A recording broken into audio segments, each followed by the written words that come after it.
जय हिंद मेरे बच्चों, स्वागत है आपका डिफरेंशियल क्लासेस में। आपका आरंभ बैच का मेरे बच्चों केमिस्ट्री की क्लास का आज पहला चैप्टर कंप्लीट होने के बाद सेकंड चैप्टर की शुरुआत हो रही है मेरे बच्चों। तो सेकंड चैप्टर हमारा क्या है? Acid base and salts. तो मेरे बच्चों एसिड बेस एंड सॉल्ट्स के बारे में आज हम लोग को पढ़ना है। तो एसिड बेस एंड सॉल्ट्स में हम लोग क्या क्या पढ़ना है मेरे बच्चे? तो सबसे पहले हम लोग क्या करेंगे? एसिड के बारे में जानकारी लेंगे। तो एसिड के बारे में जानकारी लेंगे मेरे बच्चे। कौन पढ़ा रहा है मेरे बच्चे आप लोगों को? सर रितेश रघुवंशी सर पढ़ा रहे हैं। और जैसा कि मैंने आप लोगों को साथ में पहला चैप्टर कंप्लीट कर दिया मेरे बच्चे, केमिकल रिएक्शंस एंड इक्वेशन, उसके कुछ क्वेश्चंस भी करा दिए। बच्चों को बहुत अच्छा लगा है, तो आप लोग थम्स अप करते रहिए। और आइए हम लोग थोड़ा सा मूव ऑन करते हैं अपने सेकेंड चैप्टर के और इंपॉर्टेंट चैप्टर के। बहुत ही बच्चों को दिक्कत होती है यहाँ पर। तो इस चैप्टर के बारे में हम लोग पढ़ते हैं एसिड बेस एंड सॉल्ट्स। तो मेरे बच्चे एसिड के बारे में सबसे पहले पढ़ेंगे, फिर सेकंड नंबर पे हम बेसिस के बारे में पढ़ेंगे, फिर हम लोग सॉल्ट के बारे में पढ़ेंगे। तो सबसे पहले हम आपको एसिड का इंट्रोडक्शन कराते हैं मेरे बच्चे। तो एसिड हमारा क्या कहता है मेरे बच्चे, मेरे शेर? सबसे पहले एसिड, अगर एसिड हमारा वो कंपाउंड होता है जिसके पास क्या होता है? हाइड्रोजन उनके पास होता है। और दूसरी चीज, उनको क्या करा जा सकता है? रिप्लेस किया जा सकता है पार्शियली या फिर होली या कंप्लीटली, जिसको हम लोग बोलते हैं मेरे बच्चे। ये क्या है? एसिड वो कंपाउंड होते हैं जिसमें हाइड्रोजन कंटेन होता है, हाइड्रोजन का एटम उसमें जरूर मौजूद रहेगा। दूसरी चीज, उनको क्या करा जा सकता है? डिस्प्लेस करा जा सकता है मेरे बच्चे, या रिप्लेस करा जा सकता है पार्शियली, मतलब थोड़ा सा या आधा, एक दो उसमें से, और या तो होली मतलब पूरी कंप्लीटली उनको हटाया जा सकता है मेरे बच्चे। तो आते हैं अपने आगे। तो क्या है कि वो यहां पर हम लोग पहुंचते हैं। एसिड जो होते हैं वो प्रोटॉन डोनर होते हैं। प्रोटॉन डोनर मतलब H पॉजिटिव आयन मेरे बच्चे रिलीज करते हैं। और इलेक्ट्रॉन एक्सेप्टर होते हैं मेरे बच्चे। जो हाइड्रोजन एटम का जो इलेक्ट्रॉन था, एक इलेक्ट्रॉन, वो क्या करेंगे? अपने पास रख लेते हैं और उनको क्या करेंगे? H पॉजिटिव के फॉर्मेट में कन्वर्ट कर भेज देते हैं। तो उनको हम एसिड को प्रोटॉन डोनर बोले या फिर इलेक्ट्रॉन एक्सेप्टर बोले, कि इलेक्ट्रॉन को अपने पास रख ले रहे हैं, इलेक्ट्रॉन को अपने पास रख ले रहे हैं और प्रोटॉन को बाहर भगा दे रहे हैं। तो मेरे बच्चे, मेरे शेर, समझ में आपको आया होगा कि सर एसिड को हम लोग क्या बोल सकते हैं? अगर अपने आसपास में देखें तो सर हम कैसे पता चलेंगे कि सर उसमें हाइड्रोजन है कि नहीं? तो मेरे बच्चे आसान सी पहले डेफिनेशन समझो कि कंपाउंड है जिसमें क्या है? हाइड्रोजन होता है और हाइड्रोजन को रिप्लेस किया जा सकता है पार्शियली या कंप्लीटली। तो मेरे बच्चे कौन करेगा? मेटल या किसी भी ग्रुप ऑफ एलिमेंट्स के द्वारा उनको क्या करा जा सकता है? रिप्लेस किया जा सकता है मेरे बच्चे। तो आते हैं एग्जाम्पल में, जैसे देखते हैं तो कौन कौन हो सकता है? Sulphuric acid, hydrochloric acid, sir acetic acid. मेरे बच्चे इस तरीके से हमारे पास एग्जाम्पल्स हो गए। तो इनके ये क्या है? ये सर मॉलिक्यूलर फॉर्मूला लिखा हुआ है इन लोग का मॉलिक्यूलर फॉर्मूला लिखा हुआ है। इस तरीके से ये एग्जिस्ट करते हैं। अगर मैं स्ट्रक्चर की बात करूं मेरे बच्चे, अगर मैं स्ट्रक्चर की बात करूं तो H2SO4 का स्ट्रक्चर कैसे बनेगा? सर सल्फेट आयन हमारा क्या होगा? मेटल, जो नॉन मेटल है हमारा, तो ये क्या होगा? ये बीच में होगा और इसके साथ ये वाला ऑक्सीजन डबल बॉन्ड, ये ऑक्सीजन डबल बॉन्ड, और ये लोग सिंगल सिंगल बॉन्ड बनाएंगे इंक्लूडिंग विद हाइड्रोजन। बात समझ में आ रहा है कि नहीं आ रहा है मेरे बच्चे? स्ट्रक्चर इस तरह होगा। सर हाइड्रोक्लोरिक एसिड का स्ट्रक्चर कैसा होगा? सर कुछ इस तरीके से, हाइड्रोजन का एक छोटा एटम सर क्लोरीन के बड़े एटम के साथ में सिंगल बॉन्ड से अटैच्ड होगा। और यहां पर क्या है? जो सर हाइड्रोजन का इलेक्ट्रॉन है और जो क्लोरीन का इलेक्ट्रॉन है, ये दोनों लोग आपस में शेयरिंग करके बॉन्ड बनाए हुए हैं। तो बॉन्ड जो बनाए हुए हैं, ये इलेक्ट्रॉन ये अपनी तरफ में थोड़ा सा अट्रैक्ट किया रहेगा और बाद में अगर ब्रेक डाउन करें तो ये H पॉजिटिव और Cl नेगेटिव में टूट जाएगा मेरे बच्चे। ये Cl नेगेटिव का मतलब जो हाइड्रोजन का इलेक्ट्रॉन था वो लेकर भाग चुका है, कौन? क्लोरीन। और ये एक प्रोटॉन के फॉर्मेट में हो गया, इसीलिए एसिड को हम लोग प्रोटॉन डोनर भी बोलते हैं। क्या बोलते हैं? प्रोटॉन डोनर भी बोलते हैं मेरे बच्चे। यहां तक बातें समझ में आई मेरे शेर? यहां तक समझ में आई? तो इसको आप एक तरीके से आप समझ लीजिए। आते हैं अगले वाली नोट, उस पे अगले वाले पे आते हैं। तो अगला हमारा क्या टॉपिक कह रहा है? कह रहा है सर एसिड्स के बारे में आप बता तो दी, लेकिन एसिड्स कितने तरीके के होते हैं? तो मेरे बच्चे बहुत ही आसान लैंग्वेज में हम समझने की कोशिश करते हैं मेरे बच्चे। एसिड कितने तरीके? तो मेनली अगर मैं एसिड को कैटेगराइज करूं तो एसिड जो होते हैं वो दो तरीके के होते हैं। कैसे होते हैं? दो तरीके के होते हैं। कौन कौन सा? सर ऑर्गेनिक और इनऑर्गेनिक। सर ऑर्गेनिक और इनऑर्गेनिक का मतलब क्या हुआ? सर जो वो नेचर में मौजूद है, नेचुरली जो अकर करते हैं, नेचुरली जो अकर करते हैं उनको हम लोग क्या बोलते हैं, ऑर्गेनिक।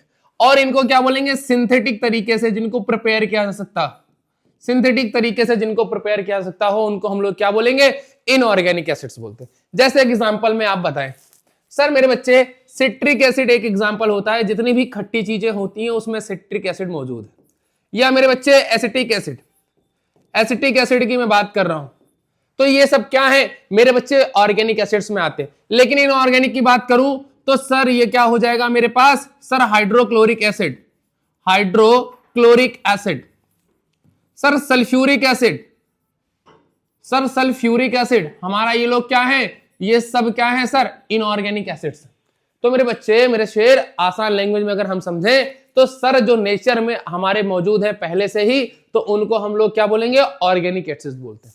सर सिंथेटिक क्या होता है, हाइड्रोक्लोरिक एसिड और सल्फ्यूरिक एसिड, जिनको हम लोग क्या करते हैं, लेबोरेटरी में प्रिपेयर करते हैं या सिंथेटिकली प्रिपेयर किया जाता है। मेरे बच्चों समझ में आ रहा है आपको, आसान लैंग्वेज में मेरे शेर आपको समझ में आएगा। तो आप थम्स अप करते रहिए मेरे बच्चों, शेयर एंड लाइक करते रहिए। आते हैं अगले टाइप के।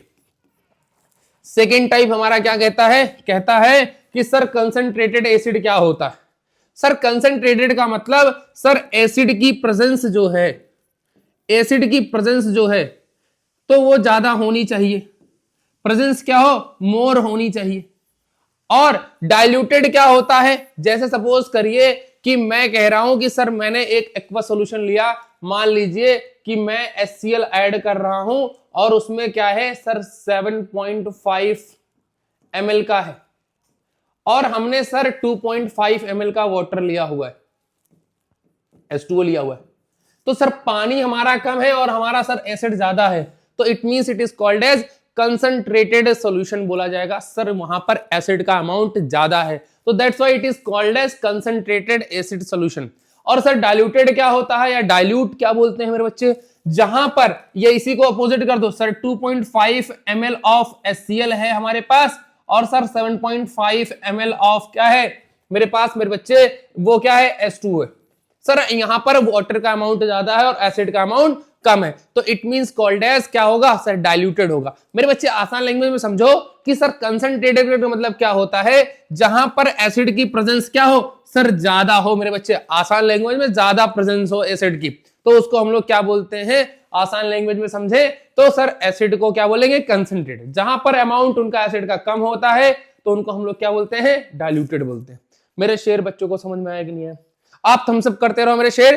तो अगले टॉपिक तीसरे टाइप में आते हैं और इंपॉर्टेंट, जो स्ट्रॉन्ग और वीक की बात करता है। तो सर स्ट्रॉन्ग और वीक को कैसे डिसाइड करेंगे कि कौन सर स्ट्रॉन्ग है और सर कौन वीक है।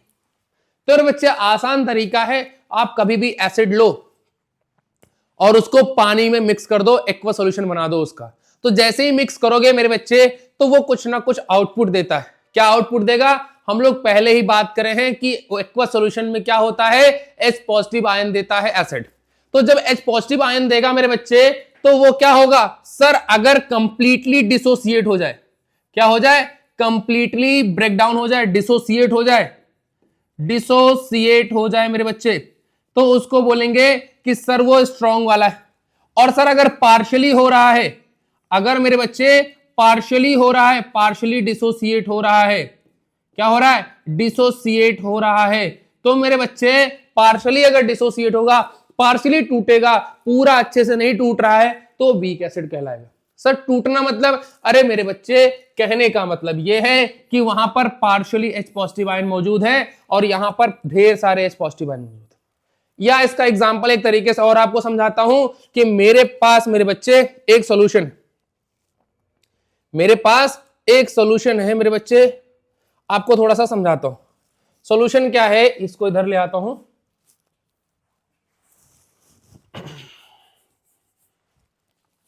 यहां पर मैंने एक एसिड लिया हुआ है और यहां पर क्या है कि H पॉजिटिव आयंस की संख्या क्या है, ऐसे बने हुए हैं इसके अंदर में, इसके अंदर में ऐसे H पॉजिटिव बने हुए हैं। एक कंडीशन ये है, और अगर इसी में बगल में एक और मैं ले लेता हूं कि मेरे पास एक और वीकर है, एक और वीकर है, उसके अंदर में भी क्या है, एसिड मौजूद है, और उसके अंदर में H पॉजिटिव की कंसंट्रेशन जो है वो ऐसे, बस इतने दोनों में अलग अलग एसिड है। एक्वस सॉल्यूशन में मैंने पानी लिया, दोनों में सेम अमाउंट का, और उसमें एसिड डाल दिया, इसके अंदर एसिड डाला, कोई अलग एसिड डाली, और इसके अंदर में कोई और एसिड डाल दिया। तो मेरे बच्चे यहां पर H पॉजिटिव आयन क्या है, कम है, लेकिन यहां पर H पॉजिटिव आयन ढेर सारे हैं। इसका मतलब यह कि वो क्या हुआ है, कंप्लीटली डिसोसिएट हो गया। तो मेरे बच्चे जितना ज्यादा H पॉजिटिव आयन, इसका मतलब वो क्या है, स्ट्रॉन्ग वाला है मेरे बच्चे, क्या है, स्ट्रॉन्ग एसिड, कंप्लीटली डिसोसिएट हो गया, पूरा पूरा टूट गया मेरे बच्चे, और H पॉजिटिव अमाउंट भी ज्यादा दे रहा है। और ये क्या होगा सर मेरे बच्चे, बहुत ही आसान लैंग्वेज में क्या है मेरे शेर, वीक एसिड हो जाएगा। समझ में आया आप लोग को? तो आप 3 कैटेगरीज में डिवाइड कर सकते हो, और फिर उनमें 3 में 2-2 लोग होंगे, टोटल 6 टाइप्स के हमारे एसिड्स हो जाते हैं। तो मेरे बच्चे आसान लैंग्वेज में समझ में आया हो तो आप लोग थम्स अप कर दीजिए मेरे शेर। तो आपको समझ में आया तो आप थम्स अप कर दो मेरे शेर, आप लाइक कर दो, कमेंट में एक छोटा सा प्यारा सा मैसेज आप लिखकर चले जाओ कि मेरे बच्चे आपको समझ में आ रहा है कि नहीं आ रहा है। समझ में अगर आ रहा है तो आप थम्स अप कर दो बच्चा, एक प्यारा सा कमेंट आप डाल दो मेरे बच्चे। अगर मैं बात करूं अब सर हमारे आसपास में हम एसिड्स का यूजेस क्या करेंगे। एसिड हमने समझ लिया सर कितने तरीके के होते हैं, तो इनके यूजेस के बारे में बता दिए। तो मेरे बच्चे एक आसान लैंग्वेज में एक चीज समझाएं, यहां पर थोड़ा सा मिस्टेक है, H2SO4 HNO3, ठीक है।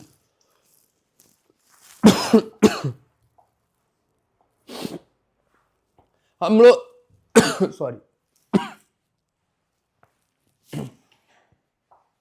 सॉरी बच्चों, यहां पर क्या है कि सर एसिड्स का यूज कहां होता है। तो मेरे बच्चे हाइड्रोक्लोरिक एसिड है जिसका यूज हम लोग डाइजेस्ट सिस्टम में करते हैं, स्टमक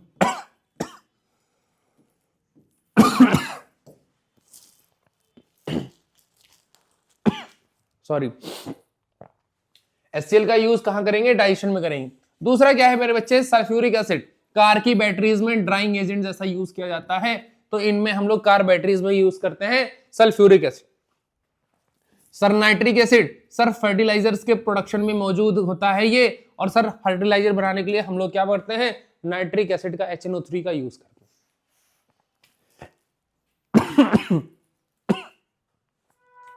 एथेनोइक एसिड फेमस है, अच्छा एसिड है। एथेनोइक एसिड की अगर मैं बात करूं तो मेरे बच्चे सॉरी थोड़ी सी तबीयत सही नहीं है, लेकिन फिर भी मैं आप लोगों के लिए, आप लोग के बीच में मौजूद हूं, बस थोड़ा सा सपोर्ट रखिए।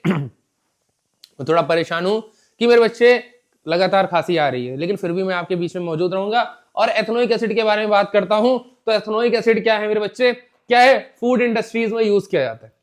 तीसरा अगर लास्ट की मैं बात करूं sir, ascorbic acid, ascorbic acid क्या होती है सर, मेडिसिन लाइन में यूज करी जाती है, मेडिसिन में यूज करी जाती है।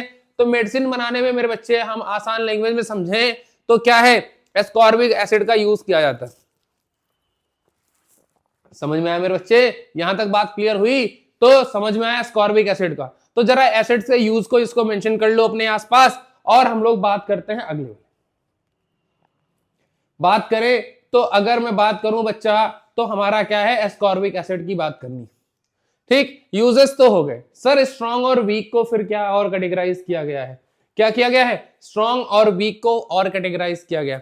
तो स्ट्रॉन्ग एसिड मतलब मेरे बच्चे कि जो क्या कर रहे थे, ढेर सारे H पॉजिटिव आयन ला रहे थे, ढेर सारे H पॉजिटिव आयन ले आ रहे थे, और इनके यहां क्या था, इनके यहां H पॉजिटिव आयन क्या कहेंगे, कम रहेंगे। बस इनके यहां H पॉजिटिव आयन कम है, लेकिन इनके यहां H पॉजिटिव आयन भर भर के हैं, ढेर सारे हैं। तो स्ट्रॉन्ग वाले में क्या होगा, कौन कौन सी एसिड है, सल्फ्यूरिक एसिड, जिसका सर मॉलिक्यूलर फॉर्मूला होता है H2SO4। मेरे बच्चे हाइड्रोक्लोरिक एसिड क्या होता है, HCl। मेरे बच्चे hydrobromic acid HBr, HBr। Sir nitric acid HNO3, HNO3। मेरे बच्चे एसिटिक एसिड की मैं बात करूं तो एसिटिक एसिड होता है CH3COOH। मेरे बच्चे कार्बोनिक एसिड की बात होती है तो कार्बोनिक एसिड हमारा हो जाता है H2CO3, H2CO3 carbonic acid. Formic acid की हो जाती बात HCOOH। मेरे बच्चे तो ये अलग अलग हैं, कैटेगराइज किया गया। तो यहां पर क्या है कि इनको जब मैं सल्फ्यूरिक एसिड को जब मैं पानी के अंदर डालूंगा तो मेरे बच्चे कितने H पॉजिटिव आयन आएंगे अगर मैं देखूं तो अगर सल्फ्यूरिक एसिड टूटेगा तो एक HSO4 नेगेटिव में टूट सकता है, तो एक पॉजिटिव आयन आया। लेकिन अगेन इसको फिर तोड़ू तो H पॉजिटिव और क्या हो सकता है H पॉजिटिव और SO4 नेगेटिव में टूट गया। तो एक बार H पॉजिटिव आयन यहां छोड़ा और एक बार यहां, तो सर ये कितना रिलीज कर सकता है? 2। ये लोग कितना सर? एक ये, लेकिन कंप्लीटली और अच्छे से टूट जाएंगे, डिसोसिएट हो जाएंगे, इसलिए इनको स्ट्रॉन्ग एसिड्स बोलते हैं और इनको वीक एसिड्स बोलते हैं। बात समझ में आई मेरे बच्चे? क्लियर हो रहा है? तो ये आसान चीजें हैं, अभी कोई इसमें मुश्किल नहीं है, अभी मैंने इसके बारे में बात कर लिया था तो आप लोग को अच्छे समझ में भी आ गया होगा, नो डाउट। आते हैं आगे वाले। अगला क्या है, बहुत ही इंपॉर्टेंट है मेरे बच्चे। अगला क्या कहता है कि सर एसिड को प्रिपेयर कैसे किया जा सकता है। तो एसिड को प्रिपेयर करने के लिए मैंने बात करी थी बच्चे कि हमारे पास नेचर में भी पहली बात मौजूद क्या है, नेचुरली कुछ चीजें अवेलेबल है। तो नेचुरली तो ठीक है, लेकिन अगर हमें जरूरत पड़ गई जैसे स्टमक, तो हमारे पेट में क्या होता है कि एसिड नेचुरली बनता रहता है, वहां पर हमको जाके केमिकल बना के ले आके डालना और बनाना नहीं पड़ता है कि सर लेमन डालो, सर वहां पर क्लोरीन डालो, सर वहां पर सल्फेट आयन डालो, ये सब कुछ डालने की जरूरत नहीं, वो नेचुरली बनता रहता है। तो मेरे बच्चे वो क्या है, वो हमारे हाथ में नहीं है, उसके लिए कोई ना कोई ऊपर बैठा हुआ है, वो रेगुलेट कर रहा है वहां से। ठीक, उसको बिगाड़ने का काम हमारा है, हम कुछ फालतू की चीजें खा के उसको अनबैलेंस कर सकते हैं, लेकिन हम रेगुलेट नहीं कर सकते मेरे बच्चे। तो यहां पर क्या है, कुछ सिंथेटिक मेथड्स हैं जो हम लोग प्रिपेयर कर सकते हैं। मेरे बच्चे मैंने हाइड्रोजन के एटम लिए और क्लोरीन के एटम्स लिए, दोनों को कंबाइन किया और वहां पर इलेक्ट्रिक स्पार्क दिया। इंपॉर्टेंट वन, इलेक्ट्रिक का स्पार्क दूंगा, तो जैसे इलेक्ट्रिक का स्पार्क दूंगा तुरंत वो क्या होगा, हाइड्रोक्लोरिक एसिड प्रिपेयर हो जाएगा, हाइड्रोक्लोरिक एसिड प्रिपेयर हो जाएगा बच्चे। दूसरा तरीका हमारे पास क्या है कि bye dissolving acidic oxides, acidic oxides को क्या करूंगा, पानी के अंदर घोल बना दूंगा। एसिडिक ऑक्साइड्स क्या होती हैं, अरे मेरे बच्चे जब कार्बन और ऑक्सीजन आपस में बनाए तो इसका कार्बन डाइऑक्साइड का बिहेवियर कैसा हो जाता है, थोड़ा सा एसिडिक हो जाता है, तो इसको हम लोग क्या बोलते हैं, एसिडिक ऑक्साइड्स बोलते हैं। इनको क्या किया, पानी में मिक्स कर दिया, तो ये H2CO3 कार्बोनिक एसिड, अभी हम लोगों ने बात करी सर कार्बोनिक एसिड प्रिपेयर कर लेंगे। सर सल्फर ट्राइऑक्साइड है हमारे पास SO3, तो उसको क्या करेंगे सर, पानी के साथ H2O के साथ मिक्स कर रहे हैं, तो ये क्या हो रहा है, हमको H2SO4 रिजल्ट आउट कर रहा है, सल्फ्यूरिक एसिड दे रहा है। तो मेरे बच्चे अगर आपके पास एसिडिक ऑक्साइड रहेंगी तो उनको वाटर के साथ डिसॉल्व करोगे तब भी एसिड मिल जाएगा। तो प्रिपेयर करने के 2 मेथड्स हैं। नॉर्मली हमसे प्रिपरेशन पूछा नहीं जाता, लेकिन हमने अपने प्यारे बच्चों को तरीका सिखा दिया। बस इनको एक बार देख लो मेरे बच्चों, ये उतना ज्यादा पूछ नहीं। आते हैं इनकी कुछ प्रॉपर्टीज होती है, बहुत ही आसान लैंग्वेज में इनको समझते हैं। सर इनकी प्रॉपर्टीज क्या क्या होती है, तो मेरे बच्चे प्रॉपर्टीज कैसे देखेंगे, एसिड को हम कैसे पहचानेंगे। तो अभी तक जो मैंने आपको बताया वो आपको प्रैक्टिकल करके पता है कि कैसे कैसे क्या क्या चीजें होंगी, क्या क्या नेचर होगा। Sir H positive ion release होगा, पानी के अंदर तोड़ेंगे तो जहां ज्यादा होगा वो स्ट्रांग होगा, जहां पर कम होगा वो वीक होगा। आसान लैंग्वेज में समझ में आई। लेकिन अगर मैं बात करूं कि सर पहले अगर मान लीजिए कि हमारे पास ये सब सुविधा नहीं रही होती तो हम एसिड का पता कैसे लगाते थे, सर टेस्ट करके लगाते थे। तो क्या होता था सर, सॉर इन टेस्ट होता है जो एसिड होता है। मेरे बच्चे जितने भी एसिड होंगे वो सॉर होंगे, और मेरे बच्चे सब एसिड को टेस्ट करना नहीं है, घर जाके प्रैक्टिकल नहीं करने लग जाना है। ये क्या है कि मैक्सिमम एसिड की कंडीशन यही होती है कि वो सॉर होते। दूसरा वो क्या करते हैं, दूसरा इंपॉर्टेंट तरीका, सर लिटमस पेपर को क्या कर देते हैं, ब्लू टू रेड कर देते हैं। तो मेरे बच्चे ये क्या कर देते हैं, रेड कलर का कर देते हैं। तो रेड कलर क्या शो करता है बच्चा, डेंजर शो करता है। तो समझ लो रेड कलर का मतलब क्या हुआ कि वहां पर एसिड अवेलेबल है। क्या है, एसिड अवेलेबल। बात समझ में आई कि नहीं, क्या है, एसिड अवेलेबल है। मेरे बच्चे रेड मार्क का मतलब ही होता है डेंजर। तो डेंजर का मतलब क्या हुआ मेरे बच्चे कि वहां पर एसिड अवेलेबल है। तो अगर कोई लिटमस पेपर को क्या कर दे रहा है, ब्लू टू रेड कर दे रहा है, और रेड को क्या करेगा, रेड को रेड ही रहने देगा मेरे बच्चे। अगर कोई पूछता है कि अगर हम एसिड के अंदर रेड लिटमस को डिप करते हैं तो क्या आउटपुट आएगा, सर नो चेंज, रेड को रेड ही रहने देगा मेरे शेर बच्चों। तो ये चीज आपको ध्यान रखना। अगर कह रहा है कि सर अगर एक्वस सॉल्यूशन में ले जाएं, पानी के अंदर लेके जाएं, तो वो H पॉजिटिव आयन छोड़ता है, तो सही बात है। अभी हम लोगों ने बात करी कि जो एसिड्स होते हैं वो H पॉजिटिव आयन छोड़ते हैं मेरे बच्चे, तो क्या है, सही बात है। अगले पे आते हैं, लास्ट वन। सर ये कोरोसिव नेचर के होते हैं, जंग लगा देते हैं मेरे बच्चे। नानी लोग हमारे इतने एक्सपीरियंस थी कि सर उन लोगों ने कभी भी अचार को या सर विनेगर को कभी मेटल के बर्तन में नहीं रखा होगा मेरे बच्चों। क्यों नहीं रखा जाता है? आपको ये आंसर कर पाओगे? सर या तो कांच के बर्तन में रखा जाता है या फिर उसको प्लास्टिक के बर्तन में रखा जाता है। तो क्यों ऐसा रखा जाता है? नानी जी ने मम्मी को बताया, और मम्मी को कौन बताया था? सर नानी जी ने। तो नानी जी को कौन बताया? सर नानी जी को नानी की नानी ने बताया होगा।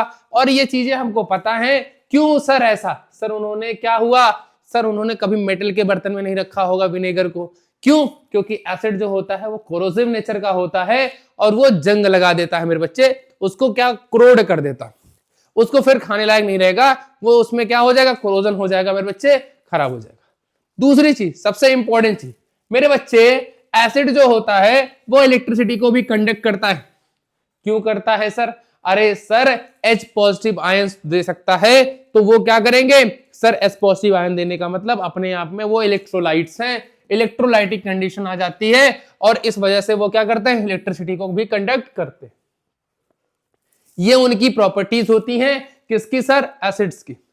एसिड्स की प्रॉपर्टीज होती हैं जिनको हम देखकर पहचान सकते हैं कि सर ये प्रॉपर्टीज कैरी करने वाला इंसान सर कोई और नहीं, एसिड है। बेस नहीं हो सकता सर, सॉल्ट नहीं हो सकता। अगर इतनी प्रॉपर्टी किसी एक इंसान के अंदर है तो वो सिर्फ और सिर्फ एसिड होगा। सर कौन सा एसिड होगा? कैटेगराइज वो मैं बता दिया हूं कि अगर ज्यादा H पॉजिटिव आयन छोड़ दिया, ज्यादा H पॉजिटिव आयन छोड़ दिया किसमें? एक्वस सॉल्यूशन में, तो वो स्ट्रांग हो जाएगा।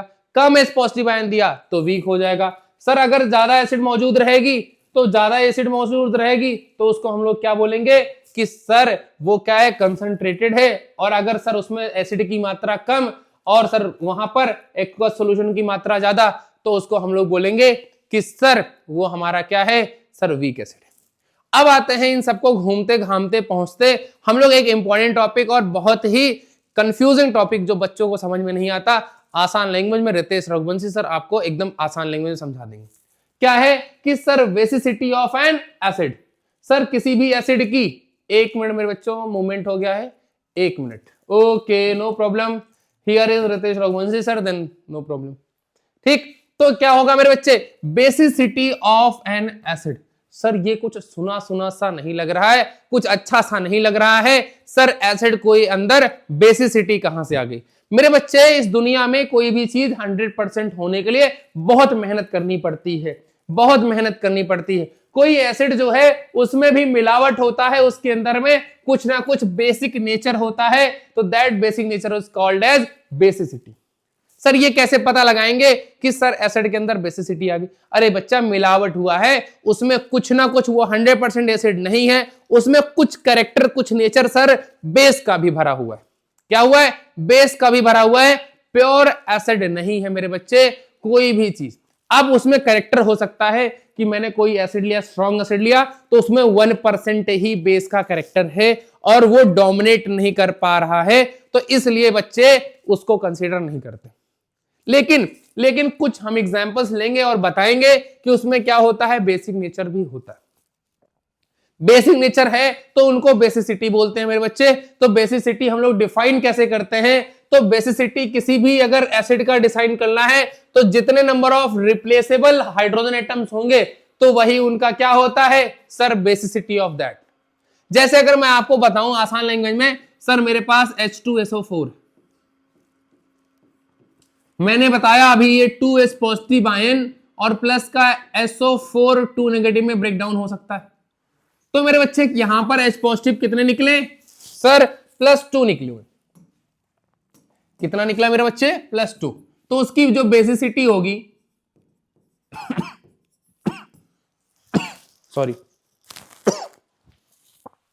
बेसिसिटी होगी वो कितनी होगी सर? 2 होगी। क्यों? क्योंकि 2 हाइड्रोजन उसके रिप्लेसेबल।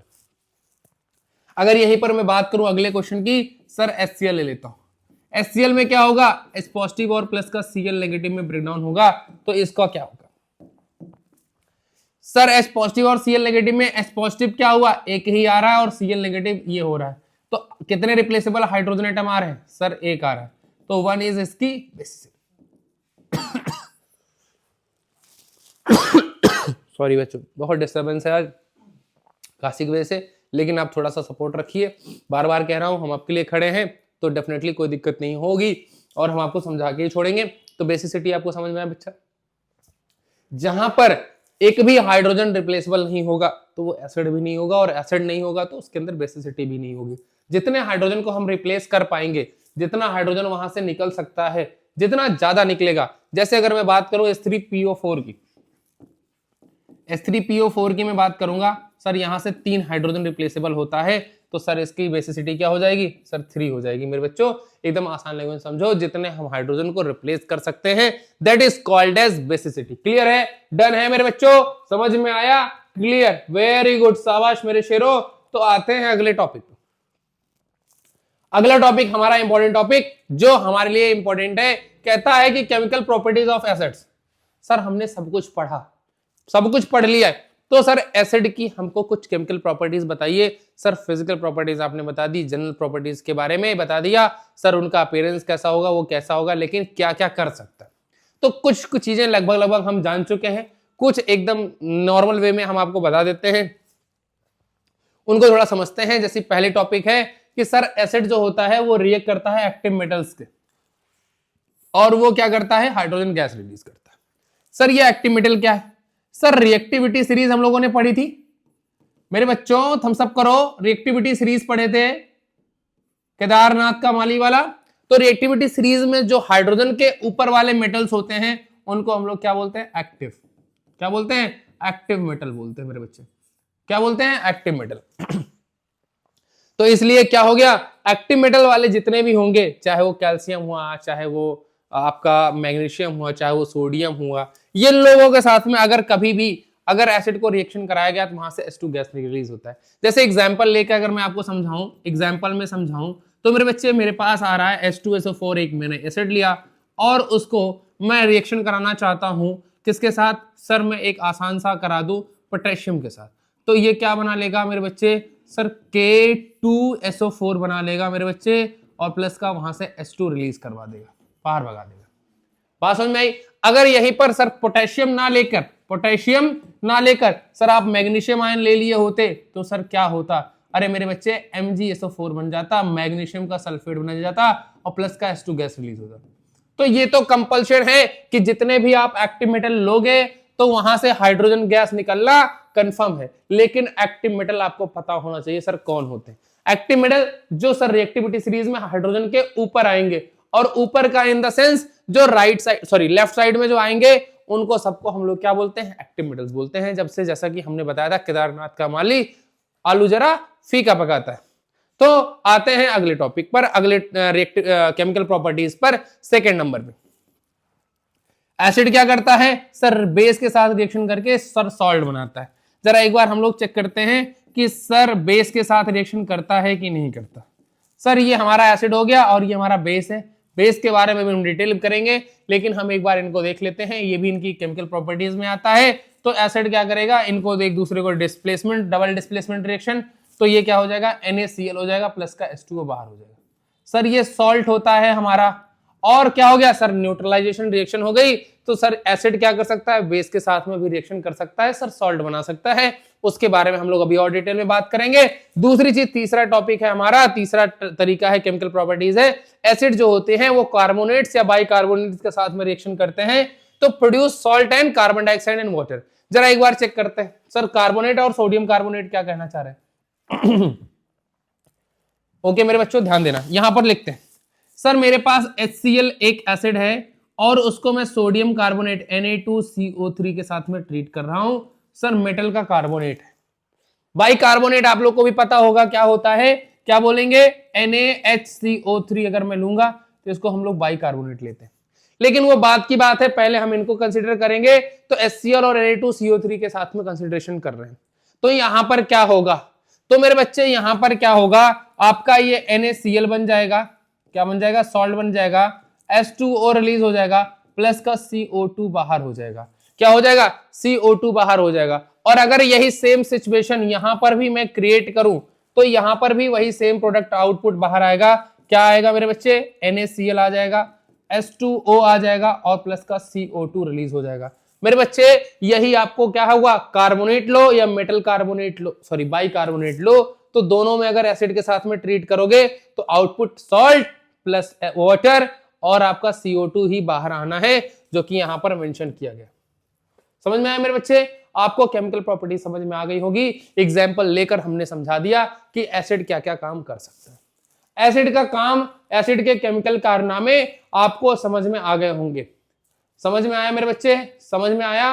क्लियर? आते हैं अगली स्लाइड पर, आगे क्या कहना चाह रहे हैं और आगे की चीजें भी हम समझ लेते हैं।